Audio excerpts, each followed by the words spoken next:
one related to the fundamental positive sequence, one related, one not zero if there are higher order harmonics and or asymmetrical components present in the grid voltage. Then we can write the complex power absorbed by the VSR as the interaction between the fundamental positive sequence and the symmetrical components of the line currents absorbed by the VSR. Of course, the real power of this complex power is the instantaneous active power, and the imaginary part of this complex power is the instantaneous reactive power.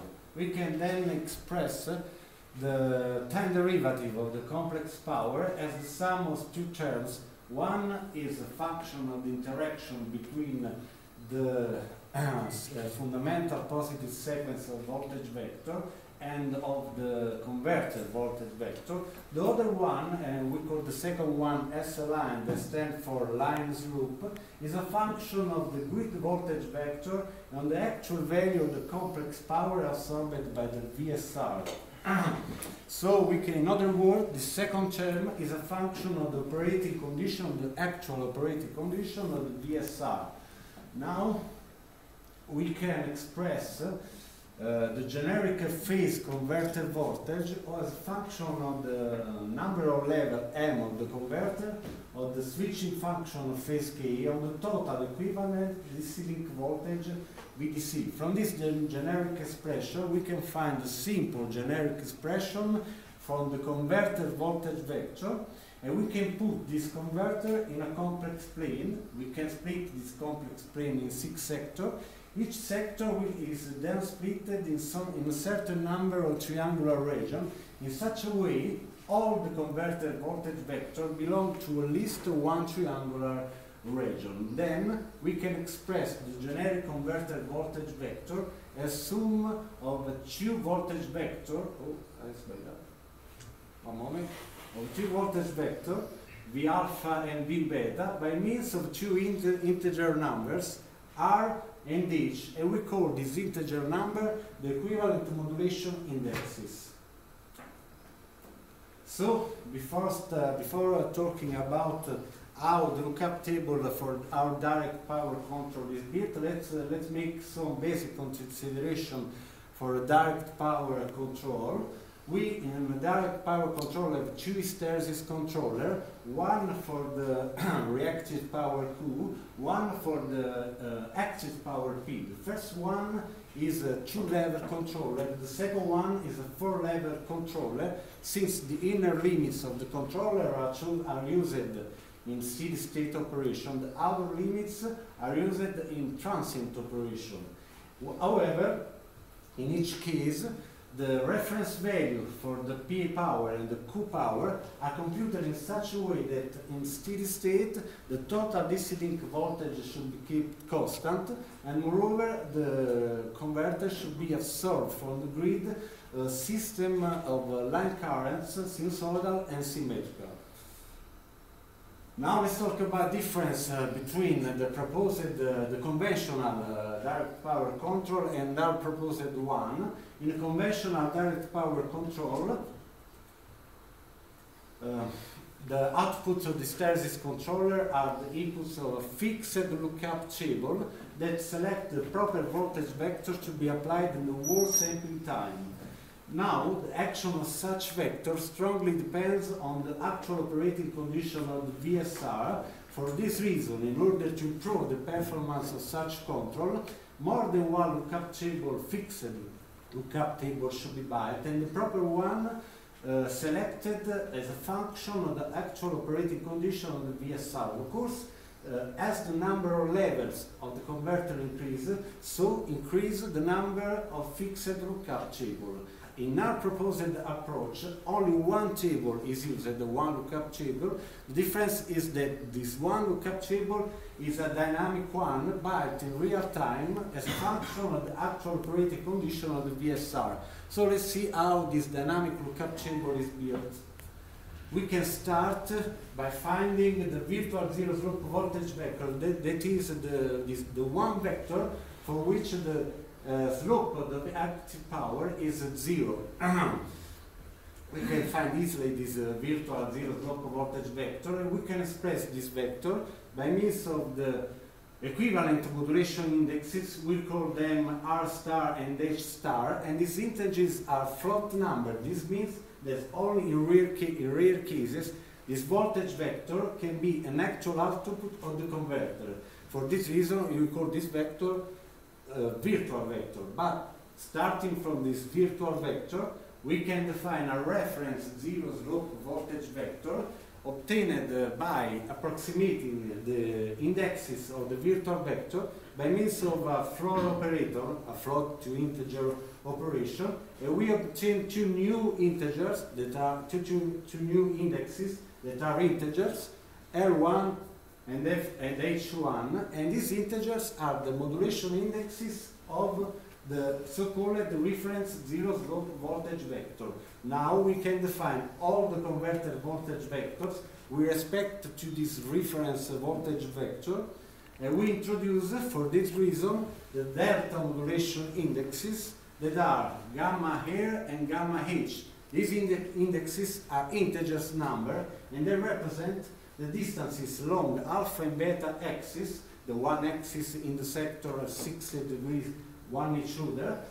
There are distances on this axis between the generic converter voltage vector and the reference zero slope vector. Now, once we define this delta modulation indexes, let's see how this dynamic lookup table is built. We can consider 4 cases, but we make an example for one case, the one case for which the active power, the reactive power absorbed by VSR should both increase. So in this case, we can fix 3 conditions.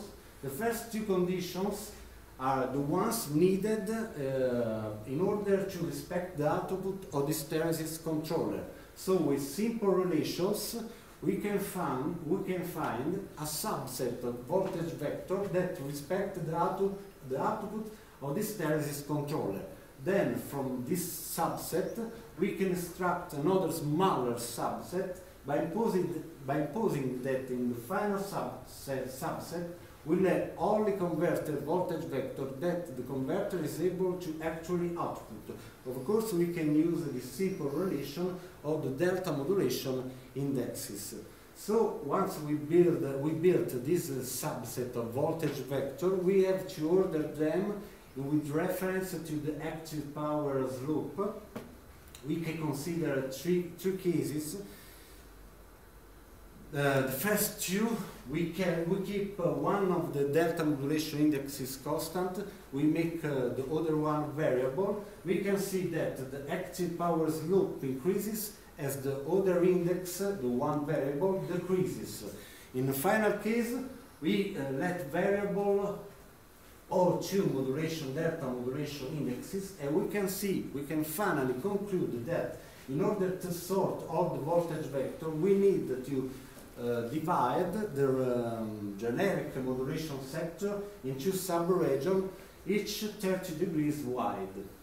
So after all this computation, we can find one big lookup table, and this one is a fixed lookup table. In other words, this one is implemented as a constant variable in the algorithm that implement our proposed control approach. This one, in other words, is independent from the actual operating condition of the VSR, but from this big lookup table, based on the actual operating condition, we extract our dynamic lookup table, the one we were talking about, the one in red in this case. In the case examined, we have just 3 vectors.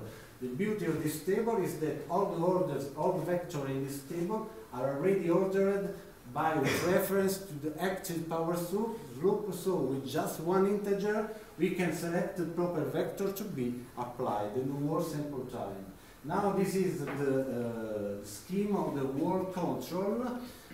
We can see that in this case we actually apply not 1 but 2 voltage vector with a variable duty cycle approach. This is in order to further minimize the ripple of the active power with respect to its reference. Now we have some simulation results. we consider two cases, two transient operations in order to validate the dynamic behavior imposed by this by our proposed control.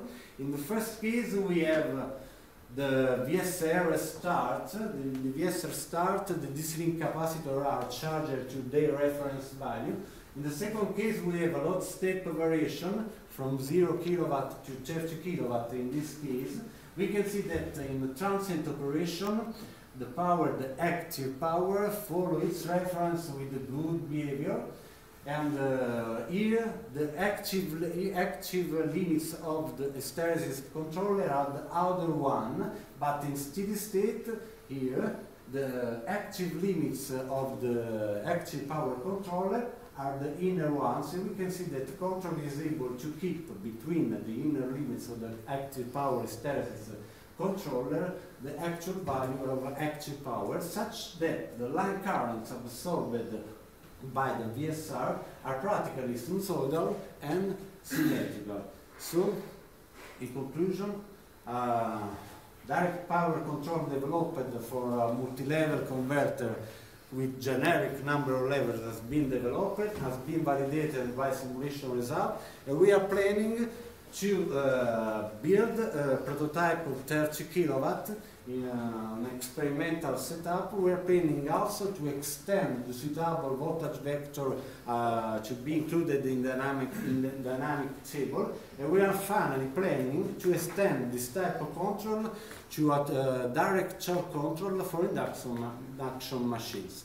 So that's all. Thank you.